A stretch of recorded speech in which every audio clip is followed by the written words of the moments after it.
শুভ সকাল বন্ধুরা, welcome to back চুমকি চুমকি ব্লগে সকলকে স্বাগতম। তো আমার ব্লগটা আমি এখন থেকে শুরু করলাম, আর দেখতে থেকো আর পাশে থেকো, কিন্তু ভিডিওটা কেউ স্কিপ করবে না। তো বাসি কাজ সেরে স্নান ধান করে এদিকে দেখো পুজো শুরু করে দিয়েছি, আর এদিকে মাম্মাম দিচ্ছিল আলপন। আমি পুজো করছিলাম তাই মাম্মামকে বললাম আলপনটা দিয়ে দে। আর মাম্মাম কিন্তু খুব সুন্দর আলপন দিতে পারে, আর দেখতেই পাচ্ছ কত সুন্দর করে আলপন দিয়েছে। এত সুন্দর আলপন কিন্তু আমিও পারি না, সত্যি কিন্তু আমি আলপন একদমই পারি না দিতে। আর কালকে রাত থেকে তো ওয়েদারটা এত খারাপ, এত বৃষ্টি হচ্ছে, এখনও বৃষ্টি থামে না, প্রচুর হারে বৃষ্টি হচ্ছে। বাপরে, মানে বাজার যাওয়ারও কোনো উপায় নাই। তো যাই হোক, যা আছে তাই রান্না করতে হবে। তো এখানে ফ্রিজে ডিম ছিল, তো ডিমের ঝোল হবে। আর এখন আমরা চা খাবো, যেহেতু অনেকটা লেট করেই আজকে উঠেছিলাম, ওয়েদারটা ঠিক ছিল না বলে বুঝতে পারিনি। তো এখানে র চা করে নিয়েছি। সকালবেলা কিন্তু র চা খেতেই ভালো লাগে, দুধ চা খেলে গ্যাস হয়ে যায়, আমার গ্যাসের সমস্যা তো প্রচুর। তো চলো চা খেয়ে বেরিয়ে পড়লাম এবার ডিউটির জন্য। এখন প্রায় ঘড়িতে বাজে 12টা বেজে গেছে। আর আজকে কিন্তু দোকানটা আমাকেই খুলতে হবে, যেহেতু দাদা নেই বাড়িতে, কোথাও গেছে। যাই হোক, আর কিভাবে দেখো মুষলধারা বৃষ্টি হচ্ছে, বাপরে বাপ, মানে ছাতা নিয়ে বাড়ি থেকে বেরিয়েছি, প্রচুর বৃষ্টি পড়ছে, বৃষ্টি থামার নামই নিচ্ছে না। আর এখানে দোকানটা খুলে নিয়েছি, আর এখনও কেউ আসেনি, আমি আছি একাই। তো এখন দোকানটা ঝাড়টার দিয়ে ধূপ দেখানো হবে দোকানে, তো সব কাজগুলো আগে গুছিয়ে নিই।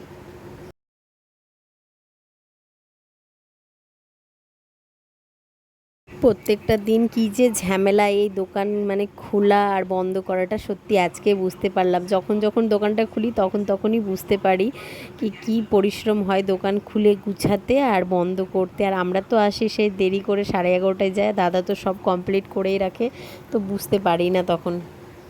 এখনও কিন্তু কেউ দোকানে আসেনি, প্রায় 1টা বাজতে চললো, আর অনেকটা তো আমার লেট হয়ে গেছে, যেহেতু কিছু করার নেই। আমাদের এখানে প্রচুর মালদায় বৃষ্টি হচ্ছে, আর কোথায় কোথায় বৃষ্টি হচ্ছে কমেন্ট করে কিন্তু আমাকে অবশ্যই তোমরা জানাবে।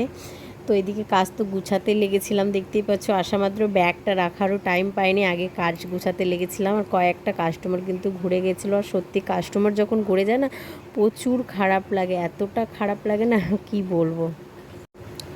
তো ফাইনালি এখন ঝাড় দেওয়ার পর মানে কমপ্লিট হলো সব কাজ। আর এখন চুলটা শুকিয়ে নেবো, যেহেতু চুলটা আমার ভিজে গেছিলো বৃষ্টিতে আস্তে আস্তে, আর বাড়ি থেকেও ভিজা ছিল। আর চুল বেশিক্ষণ ভিজা থাকলে কিন্তু ঠান্ডা লেগে যায়। তারপরে চলে গেলাম কাজ করতে, চলে এসেছিলো আমার ফেসিয়াল করেছিলাম আজকে। আমি 4টে ফেসিয়াল করেছি, একটা হেয়ার কাট করেছি। আর হচ্ছে বেশি কাজ ছিল না, বিকেল থেকেই কাজের ভিড়টা ছিল। তারপরে দেখো সন্ধ্যাবেলা আমাদের জন্য টিফিন নিয়ে এসে একটা দাদা ভাই, এখানে ছিল চিকেন ললিপপ আর একটা পকোড়া ছিল। তো যাই হোক, খেয়ে দিয়ে বেরিয়ে পড়লাম, যেহেতু ওয়েদারটা খারাপ, আবার কখন বৃষ্টি চলে আসবে নিজেও বুঝতে পারবো না, তাই বেরিয়ে পড়লাম। আর টোটো তো একদমই পাওয়া যাচ্ছে না, টোটোর আসার সময়ও প্রবলেম, যাওয়ার সময় একই প্রবলেম। তো ফাইনালি বাড়ি চলে এসেছি। আর মামা আমার বিরুকে দেখো আগেই জিজ্ঞেস করছে, মা কী নিয়ে এসেছো। কিছু নিয়ে আসলে রাত্রেবেলা প্রচুর খুশি, কিন্তু আজকে তো আমি কিছু নিয়ে আসিনি। এটা নিয়ে কান্নাকাটি শুরু হবে কিছুক্ষণ পর। আর এই কি দেখো কাণ্ড, মাম্মাম কেক নিয়ে এসে কান্নাকাটি করছে, যেহেতু বিরু একটু ওর এক টুকরো কেক খেয়ে নিয়েছে, তার জন্য কান্নাকাটি শুরু করে দিয়েছে।